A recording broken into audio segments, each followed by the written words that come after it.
ईश्वर कहते हैं, तदनंतर वे दोनों ब्रह्मा और विष्णु भगवान शंकर को प्रणाम करके दोनों हाथ जोड़कर उनके दाएं और बाएं भाग में चुपचाप खड़े हो गए।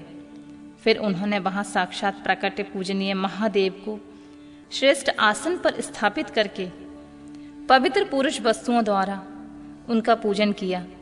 दीर्घकाल तक अविकृत भाव से सुस्थिर रहने वाली वस्तुओं को पुरुष वस्तु कहते हैं तथा अल्पकाल तक टिकने वाली शंख भंगुर वस्तुएं प्राकृतिक वस्तु कहलाती हैं। इस तरह वस्तुओं के दो भेद जानने चाहिए। किन पुरुष वस्तुओं से उन्होंने भगवान शिव का पूजन किया यह बताया जाता है।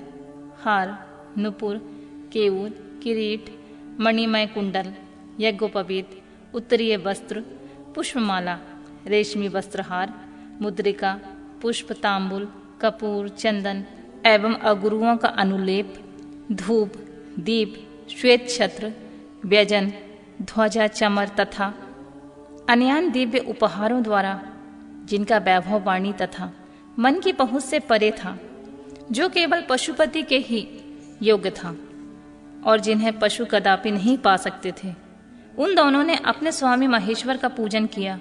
सबसे पहले वहां ब्रह्मा और विष्णु ने भगवान शंकर की पूजा की। इससे प्रसन्न हो भक्ति पूर्वक भगवान शिव ने बड़े नम्र भाव से खड़े हुए उन दोनों देवताओं को मुस्कुराकर कहा, पुत्रों, आज का दिन एक महान दिन है। इसमें तुम्हारे द्वारा जो आज मेरी पूजा हुई है, इससे मैं तुम लोगों पर बहुत प्रसन्न हूं। यही कारण है कि यह दिन परम और पवित्र महान से महान होगा। आज की यह तिथि शिवरात्रि के नाम से विख्यात होकर मेरे लिए परम प्रिय होगी। इसके समय में जो मेरे लिंग, निराकार अंग, आकृति से रहित निराकार स्वरूप के प्रतीक, वैर, सकल साकार रूप के प्रतीक विग्रह की पूजा करेगा, वह मनुष्य जगत के सृष्टि और पालन आदि कार्य भी कर सकता है। जो शिवरात्रि को दिन रात निराहार एवं जितेंद्रिय रहकर अपने शक्ति के अनुसार निश्चल भाव से मेरी यथोचित पूजा करेगा, उसको मिलने वाले फल का वर्णन सुनो। 1 वर्ष तक निरंतर मेरी पूजा करने से जो फल मिलता है, वह सारा फल केवल शिवरात्रि को मेरा पूजन करने से मनुष्य तत्काल प्राप्त कर लेता है। जैसे पूर्ण चंद्रमा का उदय समुद्र की वृद्धि का अवसर, उसी प्रकार यह शिवरात्रि तिथि मेरे धर्म की वृद्धि का समय है। इस तिथि में मेरी स्थापना आदि का मंगलमय उत्सव होना चाहिए। पहले मैं जब ज्योतिर्मय स्तंभ रूप में प्रकट हुआ था, उस समय मार्गशीर्ष मास में आद्रा नक्षत्र से युक्त पूर्णमासी यह प्रतिपदा है।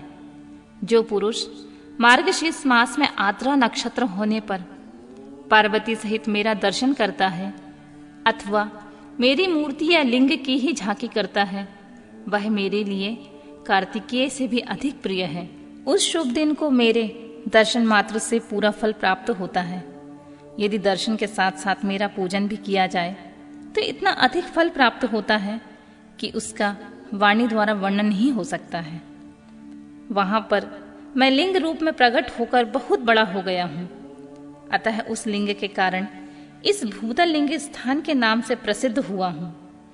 जगत के लोग इसका दर्शन और पूजन कर सकें, इसके लिए यह अनादि और अनंत ज्योति स्तंभ अथवा ज्योतिर्मय लिंग अत्यंत छोटा हो जाएगा। यह लिंग सब प्रकार के भोग सुलभ कराने वाला तथा भोग और मोक्ष का एकमात्र साधन है।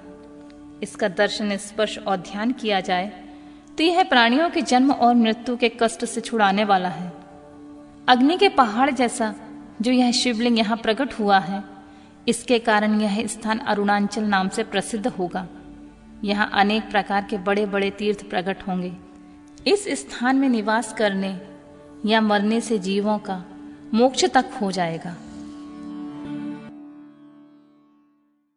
महादेव ने कहा, साकार और निराकार मेरे 2 रूप हैं, किसी दूसरे के ऐसे रूप नहीं हैं।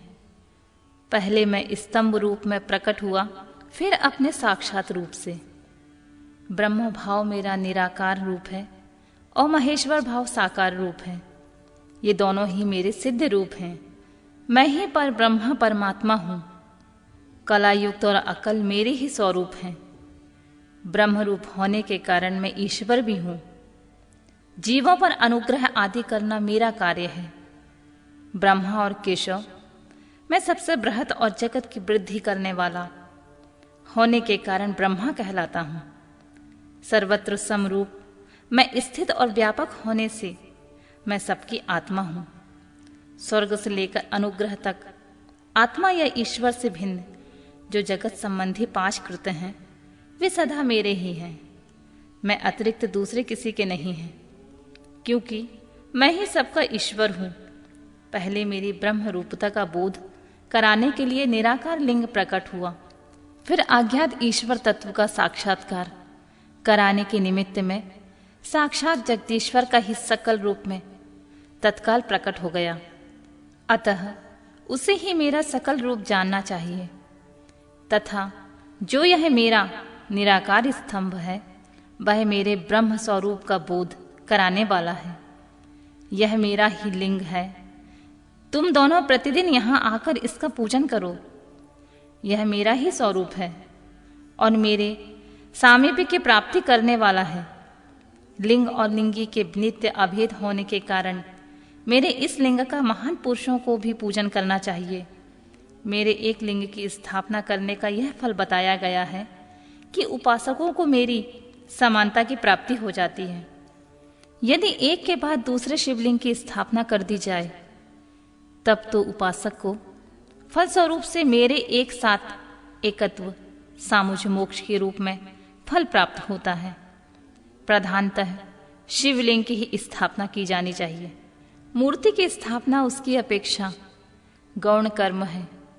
शिवलिंग के आभाव में सब ओर से सवेर अर्थात मूर्ति युक्त होने पर भी वह स्थान क्षेत्र नहीं कहलाता है।